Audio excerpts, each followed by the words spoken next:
see, the general public really don't realize this. And this is the key, even those who think they're waking up.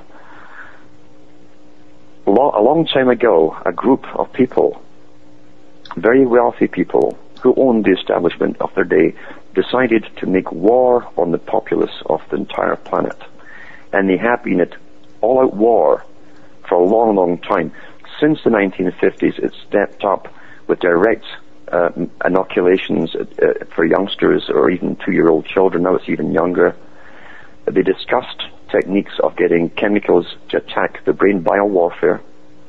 There are books printed on this subject by Koestler, Arthur Koestler, who's now admitted declassified information, and I've got the books that are now printed on it. He worked for MI5 and MI6 as an author, but he also worked at the universities with the United Nations on ways to lobotomize the human brain for world peace. And he said in his own book, The Ghost and Machine, this must be done to bring in world peace. But he said basically this will destroy the individual's ability for self-preservation. But the masses won't need it, since the state will be controlling their lives or making all the decisions for them. This was a war, full-scale war with drugs that you can take orally, inject into you, or go and get inoculations. We're all trained to believe those inoculations are there to help us. The rates of leukemia, cancers, arthritis, and autoimmune diseases skyrocketed from 1950 to the present time. Autism used to be 1 in about 160,000, now it's about 1 in 5. And we're supposed to think this is all quite natural. What's changed in 50 years? And mandatory inoculation was one of them.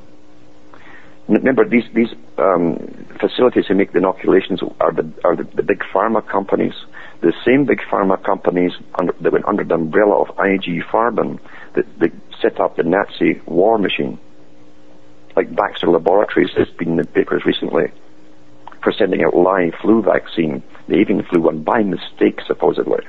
These are the same pharmaceutical companies who are in bed with the politicians to have us all inoculated for all kinds of things. It's all based on faith. The doctor who gives you the injection reads the vial, same with the nurse, and they believe that's what's in that thing. But look at the diseases we have today. We have juvenile arthritis skyrocketing. That's an autoimmune disease where your immune system attacks your own body, your joints. You've got people getting asthma in their 40s and 50s. That was unheard of before. Allergies in the last 2 years have gone up 47% alone. And I'm sure it's because of the spraying too. So you're being inoculated to death. And you're breathing in all of the spray that's falling down from the skies daily, this mush in the air. They've altered your food. They brought in bioweapons specialists and geneticists to make your food for you. That makes me feel really good about the food I'm eating. Why would they do that? Why would they take 500 to 1,000 genes from different species of things to put in your carrots? You cannot trust these people at all because they have an agenda. They can't tell the children of the world they're killing them off. You don't tell the children bad news. You humor them. You give them excuses when the children notice things like, why are my friends dying? And that's how they treat the general populace of the world. We are under full-scale war, and their agenda is out in the open.